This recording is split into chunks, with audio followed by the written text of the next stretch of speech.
est 13 h, bonjour à tous. Merci de votre attention. Voici les titres à la une de l'actualité ce samedi. Lutte contre l'insalubrité, le cercle des partenaires du ministère de l'Assainissement et de la Salubrité s'élargit. L'opération Grand Ménage enregistre 2 nouveaux ministères partenaires, le ministère de la Sécurité et de la Protection civile ainsi que le ministère de la Solidarité et de la Cohésion sociale. Un partenariat acté par la signature d'un protocole d'accord. Et puis la 45e édition de l'opération Grand Ménage s'est ouverte aujourd'hui. Le ministre de l'Hydraulique, Laurent Tchagba, a inauguré le château d'eau d'Audouin-Beugreto dans la commune de Songon, une préoccupation en moins pour les populations de cette commune. L'ouvrage d'une capacité de 500 m3 par jour a été financé par l'État de Côte d'Ivoire pour 590 millions de francs CFA.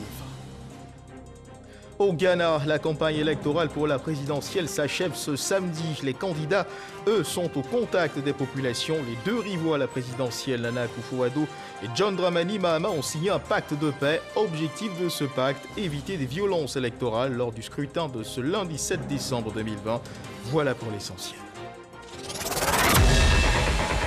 Oui, bonjour à tous. Des petites mains qui s'activent à rendre l'hôpital général de la commune de Trècheville propre, à le débarrasser de toutes sortes d'ordures. Ce samedi matin, c'est l'opération Grand Ménage qui est dans sa phase d'exécution dans la commune. L'opération Grand Ménage, rappelons-le, est une opération lancée en 2017 qui se tient chaque premier samedi du mois et qui se fixe pour objectif de donner fière allure aux villes et aux communes de Côte d'Ivoire.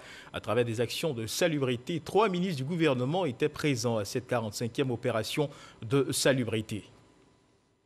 Et comme vous avez pu certainement le voir sur ces images, 2 ministres du gouvernement, Diomandé Vagando, ministre de la Sécurité et de la Protection civile, Mariatou Koné, ministre de la Solidarité et de la Cohésion sociale, étaient présents, en plus du ministre de tutelle, Anne-Désirée Ouloto, chargée de la lutte contre l'insalubrité à cette 45e opération de salubrité. Une présence qui n'est pas fortuite. Les ministères justement de la Sécurité et de la Protection civile ainsi que celui de la Solidarité et de la Cohésion sociale ont décidé de se faire partenaire du ministère de l'Assainissement et de la Salubrité dans le cadre de l'opération Grand Ménage. Une décision actée par la signature d'un protocole d'accord qui a eu lieu hier. Témoin de cette signature, Grace Kando. L'opération Grand Ménage enregistre 2 nouveaux partenaires. Il s'agit du ministère de la Solidarité, de la Cohésion sociale et de la lutte contre la pauvreté et le ministère de la Sécurité et de la Protection civile. Ces 2 administrations s'engagent à continuer les actions de salubrité. Pour matérialiser ce partenariat, un protocole d'accord et de remise de fanions. Nous vivons avec les populations et nous avons à cœur de maintenir cette relation de confiance avec les populations. Et cela ne peut se faire sans qu'on y associe un environnement sain, propre et nettoyé en permanence. Après les tristes événements que nous avons connus, la police nationale s'est attelée aux côtés des jeunes en les invitant justement à l'accompagner dans ces actions-là. C'est donc illustré dans les actions de nettoyage dans toutes les grandes villes du pays. Nous l'avons fait de façon spontanée. Nous l'avons fait parce que nous nous disons que notre pays nous coûte cher, il coûte cher à tout le monde et nous devons le garder propre. Nous sommes fiers de la police nationale et je voudrais très sincèrement remercier Monsieur le ministre pour son engagement, pour sa détermination à faire en sorte que notre police soit une police au service des populations. Pour nous, au ministère de l'Assainissement et de la Salubrité, quel bonheur, puisque cela contribuera naturellement, dans un esprit de cohésion et de solidarité, à vivre dans un pays propre. Les ministres Vagando Diomandé et Mariatou Koné, représentés par son directeur de cabinet, ont été faits ambassadeurs de la salubrité au regard des actions menées sur le terrain. Avant ces 2 nouveaux partenaires, le ministère de l'Assainissement et de la Salubrité s'était déjà engagé avec la SODECI et la RTI. Et puis, 2e titre de ce journal, dans la sous-préfecture de Songon, 2 villages, Audouin-Beugreto et Audouin-Santé, regroupés désormais en un seul village, viennent de bénéficier d'un château d'eau. Celui-ci a été inauguré par le ministre de l'Hydraulique, Laurent Tchagba. L'ouvrage d'une capacité de 500 m3 par jour a été financé par l'État de Côte d'Ivoire pour 590 millions de francs CFA. Il apporte une solution à la préoccupation des populations de cette localité dans leur quête de bien-être. Eugène Atoubé. Une longue attente aujourd'hui comblée. Un château d'eau enfin pour le ravitaillement en eau potable des populations des villages d'Audouin-Begreto et Audouin-Santé, regroupés aujourd'hui en un seul village. Sa construction s'inscrit dans la droite ligne de la vision du gouvernement à conduire les populations vers le progrès et le bien-être. Le rêve de pouvoir consommer l'eau potable et non l'eau de puits à ciel ouvert ou de marigot, rêve enfin d'être débarrassé des corvées de l'eau. Adieu ces temps de souffrance. Notre profonde gratitude et notre attachement au président de la République Alassane Ouattara, qui fait de notre pays une nation émergente. Au lieu de payer 167 000, le président dit il prend au moins 90% en charge et ils vont payer seulement 10 000. Vous ne payerez. À Audouin-Begreto et Audouin-Santé, les pompes à motricité humaine existantes n'étaient plus en mesure de satisfaire les besoins en eau potable d'une population qui s'est fortement accrue du fait de l'urbanisation rapide de ce village, de la sous-préfecture de Songon, aujourd'hui presque quartier dortoir d'Abidjan. Grâce au nouvel ouvrage, ce sont 500 mètres cubes d'eau qui seront fournis au quotidien à une population estimée à 10 000 habitants. Une accessibilité à l'eau potable garantie dans cette localité de la sous-préfecture de Songon jusqu'en 2042. L'eau était saumâtre. Mais aujourd'hui, avec ce projet, grâce à la sollicitude renouvelée du chef de l'État, nous avons eu des moyens pour aller plus en profondeur, jusqu'à 70 mètres. Donc nous avons pu atteindre la nappe, l'aquifère. Donc aujourd'hui, nous donnons de l'eau potable aux populations et cela est particulier ici parce que l'eau qu'on donne est glacée. Le château d'eau commun à Audouin-Begreto et Audouin-Santé a été financé par le Fonds de développement de l'eau pour 590 millions de francs CFA, un financement qui s'inscrit dans le cadre du programme d'urgence d'hydraulique urbaine. Et voilà qui met de la joie au cœur des populations d'Audouin-Begreto. Direction la région du Poro, un nouveau projet pour autonomiser les jeunes de cette région. C'est le projet Un jeune, un hectare d'anacarde, une initiative de la Société industrielle et agricole de l'Afrique de l'Ouest. Le projet a démarré dans la sous-préfecture de Sowo, une grande zone de production d'anacarde dans le Poro. Au-delà de l'autonomisation des jeunes, il s'agit, selon le coordonnateur, de poser les bases d'une génération d'entrepreneurs agricoles. Au terme, ce sont 10 000 jeunes dans chaque région qui vont bénéficier du projet Un jeune, un hectare d'anacarde à Mississauga. Une nouvelle approche agricole. Le projet Un jeune, un hectare d'anacarde consiste à créer des plantations clés en main pour les jeunes du Nord afin de les rendre autonomes. Premiers bénéficiaires, les jeunes de la sous-préfecture de Sowo dans le département de Korogo. Le projet qui va bénéficier aux 16 villages de Sowo est une initiative de la Société industrielle et agricole de l'Afrique de l'Ouest, CIAO. Il est mis en œuvre en partenariat avec la Banque mondiale et l'ANADER. La mise en place d'un champ d'anacarde demanderait un certain temps de production, donc pas de revenus pour les premières années ou deuxième année. Pour cela, nous sommes arrivés à la conclusion que les champs existants qui ont un faible taux de rendement, en utilisant les engrais organiques que nous avons, peuvent augmenter le rendement. Ce qui veut dire que dans chaque village, les chefs de famille ayant 10 à 20 hectares de plantation pourront facilement léguer à leur jeunesse un certain nombre d'hectares. Le projet vise 2000 jeunes dans la région du Poro. Ils auront accès au plan à haut rendement avec 5 tonnes à l'hectare contre 500 kg actuellement. Le revenu annuel est de 3 500 000 francs CFA, soit plus de 290 000 francs par mois grâce à un engrais naturel réputé sain et préservant la santé des utilisateurs. J'ai été sélectionné par l'ANADER pour pouvoir voir au moins l'éclaircissement d'abord de mon champ. Ils ont fait au moins le traitement avec les engrais bio. Mais vraiment, à la commercialisation, en tout cas, moi, je vois au moins la différence. J'ai vu la différence. En tout cas, l'hectare qui a été pulvérisé avec le bio a produit par rapport à celle qui n'a pas été traitée. Le projet Un jeune, un hectare permet de résoudre le problème du chômage des jeunes. Ça permet également aux jeunes de se prendre en charge. Donc de réduire les conflits souvent qu'il y a entre les parents et les jeunes pour des problèmes de terre. La sous-préfecture de Soro a mis déjà à disposition du projet Un jeune, un hectare d'Anakat, 150 hectares. À terme, ce sont 10 000 jeunes qui, dans chaque région du pays, bénéficieront du projet. Et un constat révèle que les populations ne sont toujours pas ouvertes au paiement de l'impôt foncier. Pour tenter de remédier à cela, la Direction générale des impôts relance donc sa campagne de sensibilisation à la déclaration et au paiement de cet impôt important pour les villes et communes ivoiriennes. Et pour cette 7e campagne, l'Agence nationale de gestion des déchets, l'ANAGED, l'une des structures bénéficiaires de ressources provenant de la fiscalité foncière, prend une part active dans l'opération qui va durer 1 mois. Objectif, atteindre les prévisions de recettes fixées en 2021 à 130 milliards de francs CFA. Lanciné Bakayoko. Malgré le boom immobilier perceptible aujourd'hui en Côte d'Ivoire, en 2019, seulement 113 milliards de francs CFA ont été recouvrés sur un objectif minimal de 120 milliards de francs CFA.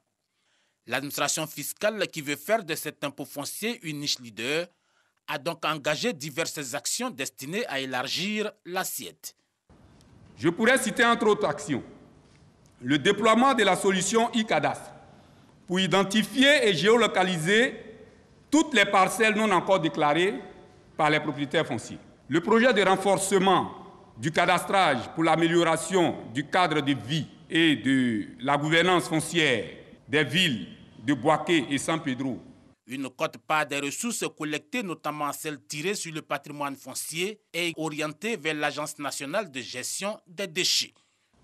Ces ressources financières mises à notre disposition nous permettent d'accomplir notre mission de régulation de la gestion de tout type de déchets solides. Il s'agit donc d'un mariage de raisons, d'une synergie d'action de nos deux structures, afin de permettre aux Ivoiriens de vivre dans un cadre de vie sain.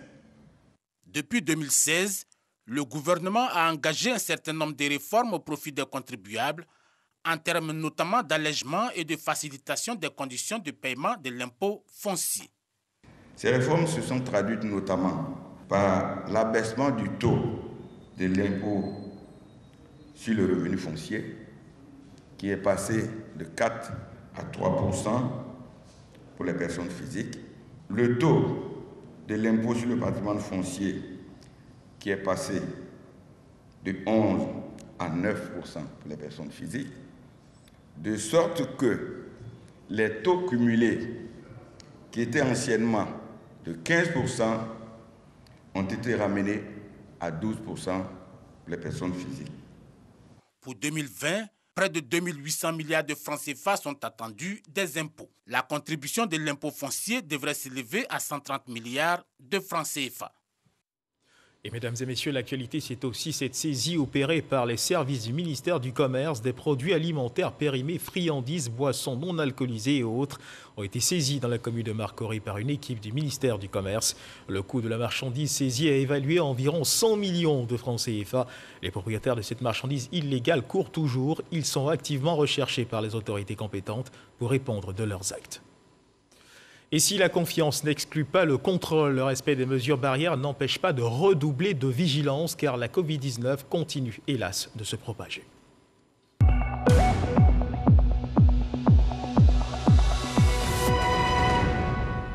Et parlons justement de l'évolution de la Covid-19 en Côte d'Ivoire. Les derniers chiffres enregistrés révèlent 23 nouveaux cas de Covid-19 sur 1243 échantillons prélevés, soit 1,9% de cas positifs, 32 guéris et 0 décès. À la date du 4 décembre, la Côte d'Ivoire compte donc 21 412 cas confirmés, dont 21 054 personnes guéries, 132 décès, 226 cas actifs. Le nombre total d'échantillons est de 222 462. Et on change de registre pour parler cette fois d'une loi. Depuis 2017, une loi sur la gestion intégrée du littoral ivoirien est née. Cette loi vient d'être donc adoptée qui vise à mieux protéger la zone côtière des menaces, vient d'être portée à la connaissance des journalistes. C'était lors d'une formation initiée par l'unité de gestion nationale du projet d'investissement régional de résilience des zones côtières en Afrique de l'Ouest. L'idée est de mieux vulgariser cette loi auprès des populations. Mama Traoré nous en parle. Sauf dérogation, toute construction sur le domaine public maritime et lagunaire est interdite. Est également interdite toute activité d'extraction de matériaux qui risque de compromettre l'intégrité du littoral. Cependant, sont autorisés tous travaux de dragage et de désensablement des ports et des bras de mer. Ce sont là quelques dispositions phares de la loi de 2017 relatives à l'aménagement, à la protection et à la gestion intégrée du littoral ivoirien. Ces dispositions viennent d'être portées à la connaissance des journalistes par l'unité de gestion nationale du projet d'investissement régional de résilience des zones côtières en Afrique de l'Ouest, projet WACA. On dit que nul n'est censé ignorer la loi. Et donc, à travers cet atelier, les journalistes vont porter et expliquer aux uns et aux autres donc, la loi à travers leurs médias. Et cela, j'espère, pourra être déjà comme si c'était une action importante de gestion intégrée du littoral. Au regard des enjeux liés à la préservation du littoral, les hommes de médias adhèrent à l'initiative du projet WACA. Nous faisons des émissions en français, mais l'avantage que nous avons, c'est de faire des émissions en langue. Donc s'approprier cette loi-là, bien la maîtriser et puis la faire comprendre auprès des populations au travers d'émissions que donc vont produire les radios qui se trouvent donc sur toute la bande côtière de la Côte d'Ivoire. Il faut que les journalistes soient véritablement outillés pour que l'information puisse permettre aux populations de s'engager à ne pas faire ou à faire ce qui est bon pour protéger non seulement le littoral, mais c'est pour la vie et la suivi même des populations et des activités. Dans le prolongement de cette formation, il est prévu la mise en place d'un réseau de journalistes spécialistes des questions de lutte contre l'érosion côtière. 389 assistants et attachés de recherche vont bientôt intégrer le système de l'enseignement supérieur. Avant leur recrutement dans la fonction publique, leurs dossiers de candidature sont analysés par la session conjointe de la Commission nationale de recrutement des enseignants du supérieur et du Comité national scientifique. Les travaux se tiennent à l'université Félix Houphouët-Boigny à d'Abidjan. Ils vont s'étendre sur 2 jours et sont pilotés par le ministère de l'enseignement supérieur, de la recherche scientifique. Le reportage de Walter Amadou Ouattara. Amélioration de la qualité du système de pédagogie. C'est l'ambition affichée par le ministère de l'Enseignement supérieur et de la Recherche scientifique. Pour y parvenir, ce ministère a identifié des priorités au nombre desquelles le recrutement de nouveaux enseignants-chercheurs et chercheurs. C'est dans cette optique que le ministre Adama Diawara a validé les besoins exprimés par les universités publiques, grandes écoles publiques, instituts et centres de recherche. Il y a eu une sélection préalable qui a été faite dans ces gens qui seront exposés ce matin. C'est ce qui nous donne pour cette session. Je pense qu'il y aura une deuxième session. Cette session, 389 postes à pourvoir pour les assistants de l'enseignement supérieur, 314, 47 pour les attachés de recherche et 28 pour les assistants. À l'issue de 2 jours d'analyse de dossiers, les assistants et les attachés de recherche remplissant les conditions requises seront connus. Et donc, une fois ici que c'est validé par la commission, les dossiers sont dossiers fonction publique cette fois-ci. Elles sont produits par les candidats retenus dans leur structure qui les transmettent à la direction des ressources humaines, qui les transmettent ensuite à la fonction publique. Et c'est la fonction publique qui procède réellement au recrutement de ces nouveaux assistants, de ces nouveaux attachés de recherche et ces nouveaux assistants chefs de cabinet à la fonction publique comme fonctionnaires. Ce recrutement est fait sur la base de la rationalisation des ressources humaines et de la meilleure utilisation des postes budgétaires disponibles. Le processus s'est effectué à travers la plateforme de gestion des ressources humaines du système du ministère de l'Enseignement supérieur et de la Recherche scientifique dénommé Système de gestion des ressources humaines, SIG-RH. À Tiasalé, le maire Assalé Tiemoko offre du matériel de bureau, ordinateurs et imprimantes aux différents responsables d'écoles primaires et préscolaires de la localité. Des équipements pour améliorer les conditions de travail du personnel enseignant et supprimer les frais annexes des comités de gestion dans les établissements. Jean-Marc Djadji. Le maire Assalé Tiemoko équipe les écoles primaires publiques de Tiasalé. Ce sont 24 directeurs d'établissements qui reçoivent du matériel de bureau, des ordinateurs portables et des imprimantes. Des équipements qui vont faciliter le suivi administratif et pédagogique des élèves de la commune, chef-lieu de sous-préfecture. Nous sommes tellement satisfaits du don du maire et je pense qu'à partir de cela, nous connaissons déjà nos droits. Ce jour, nous avons reçu des ordinateurs pour faciliter les évaluations au niveau des écoles. Et cela soulage également les parents d'élèves qui ne payeront plus des frais annexes en ce qui concerne les compositions au niveau de la commune de Tiasalé. Le premier magistrat de la ville de Tiasalé Assalé Timoko s'est engagé au vu des compétences que lui confère la loi à rendre l'école plus performante et à améliorer les rapports parents-d'élèves et comités de gestion d'établissement dans sa localité. À Tiassalé, nous avons pris notre responsabilité. Nous avons fait en sorte que l'école primaire à Tiassalé soit intégralement gratuite. La mairie joue son rôle, la mairie récupère la compétence qu'on lui a transférée et fait en sorte que les enseignants, les acteurs de l'école, sur tout le territoire de la commune, soient dans les meilleures conditions de travail et que les parents à qui on a dit que l'école est obligatoire ne soient pas empêchés par les charges liées aux cotisations COJES, aux frais annexes qui sont lourdes. La commune de Tiassalé veut être un modèle de développement pour le système éducatif ivoirien. Parlons de sport et précisément de taekwondo. Un accord cadre sur le centre sportif, culturel et des techniques d'information de la communication ivoiro-coréen Alassane Ouattara a été signé jeudi dernier à Abidjan par les parties prenantes au projet de cette infrastructure censée être le prochain temple du taekwondo. Le document a été signé par le ministre des Sports Paulin Claude Danho, le président de la Fédération ivoirienne de taekwondo Bamba Cheikh Daniel pour la partie ivoirienne et le directeur pays de l'Agence coréenne de coopération internationale, la COICA, Seo Dong-sung, représentant la partie coréenne. C'était en présence de notre reporter Arsène Kouassi. L'heure est à la fête au centre sportif, culturel et d'éthique ivoiro-coréen Alassane Ouattara à l'occasion de la signature de l'accord cadre entre l'État de Côte d'Ivoire et la Corée. Cet accord paraphé entre les parties prenantes permet de définir le statut juridique et fonctionnel de cette infrastructure sportive multifonctionnelle. Une fois validé, il intègre la juridiction des deux pays et de son contenu découleront d'autres textes d'application. Cette cérémonie consacre l'aboutissement d'un processus de réflexion sur le cadre juridique qui va régir l'administration et la gestion du centre sportif ivoiro-coréen Alassane Ouattara. Le gouvernement de Côte d'Ivoire prendra toutes ses responsabilités pour accélérer les processus administratifs, pour faire en sorte que rapidement ce centre soit opérationnel et fasse la fierté de la coopération entre la Côte d'Ivoire et la Corée.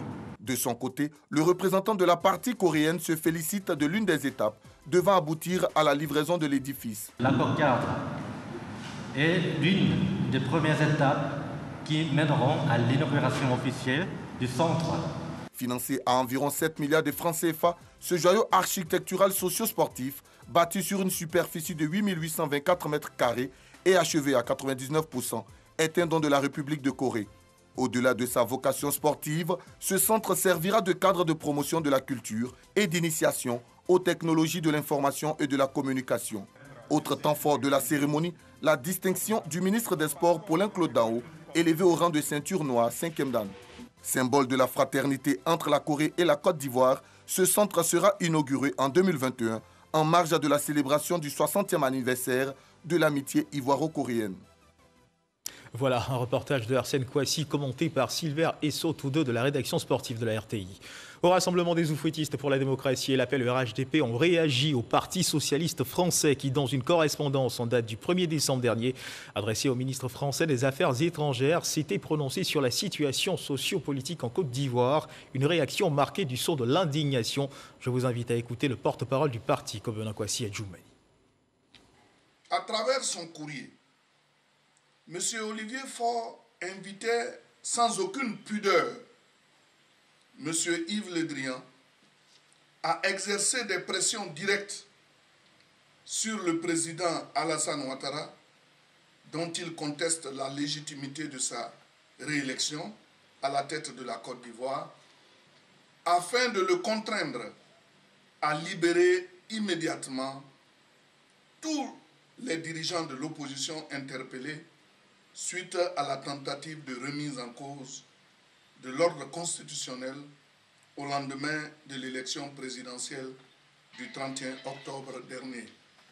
Au regard du contenu de ce courrier particulièrement orienté, partisan et manifestement guidé par des destins obscurs et inavoués, le RHDP voudrait marquer sa plus vive indignation, car le Parti socialiste ne peut pas s'ériger en avocat du diable en défendant l'indéfendable.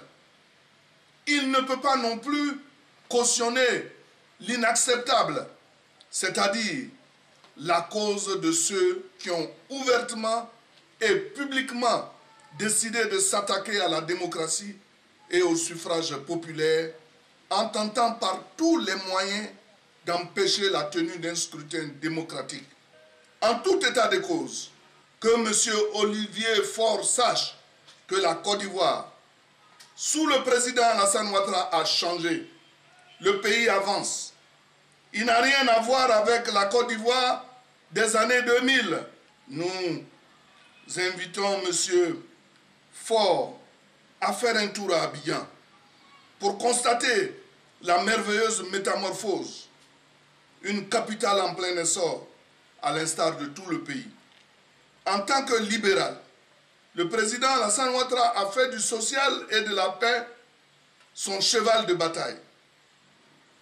Nous avons pour preuve les importantes ressources allouées pour soutenir des projets allant dans le sens de l'amélioration des conditions de vie des populations, de la promotion de l'emploi jeune et de l'autonomisation des femmes.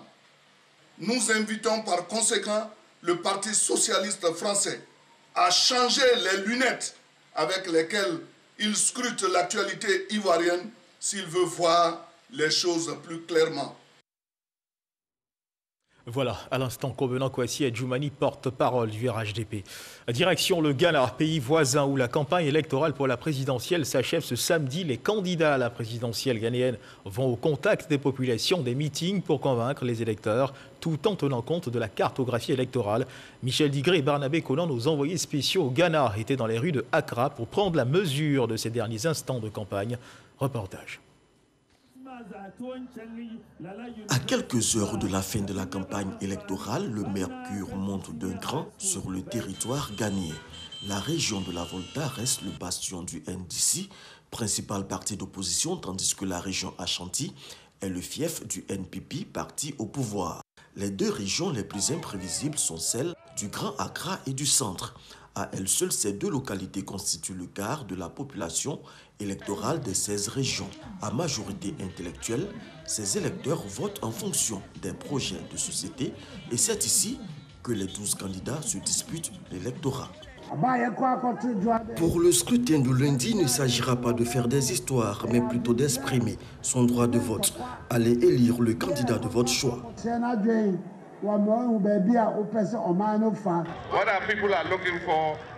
Ce que le peuple recherche, ce sont des barrages hydrauliques capables de produire de l'eau toute l'année pour irriguer les plantations et approvisionner les populations.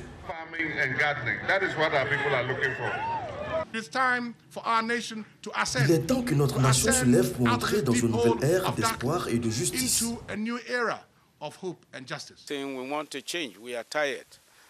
Nous voulons le changement, nous sommes fatigués, nous avons beaucoup d'idées que nous voulons mettre en pratique, notamment dans le domaine de l'éducation. Les populations, elles, ne souhaitent que la paix et le développement pour leur pays.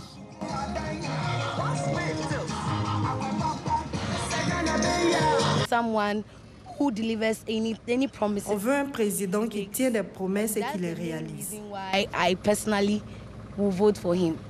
Ce lundi 7 décembre, un peu plus de 17 millions d'électeurs se rendront aux urnes pour choisir celui qui présidera aux destinées de ce pays pour les 4 années à venir. Il s'agira également d'une élection législative. 275 sièges sont à pouvoir au Parlement ghanéen. Justement, sur cette actualité au Ghana, sachez que les deux rivaux à la présidentielle, Nana Akufo-Addo et John Dramani Mahama, ont signé un pacte de paix. L'objectif de ce pacte, éviter des violences électorales lors du scrutin de ce lundi 7 décembre. Cet accord intervient après des échanges parfois vifs entre les deux adversaires de longue date qui montrent par là même leur attachement à la démocratie. L'actualité, c'est également ces élections législatives qui se déroulent ce samedi au Koweït, les premières depuis l'arrivée au pouvoir d'un nouvel émir fin septembre dans ce petit pays du Golfe qui, contrairement à ses voisins, connaît une réelle activité parlementaire. Les 50 sièges du Parlement koweïtien sont à pourvoir. Quelques 340 candidats sont en lice, dont une trentaine de femmes. Et c'est sur cette actualité que se referme cette édition. Merci de nous avoir suivis. Dieu garde la Côte d'Ivoire.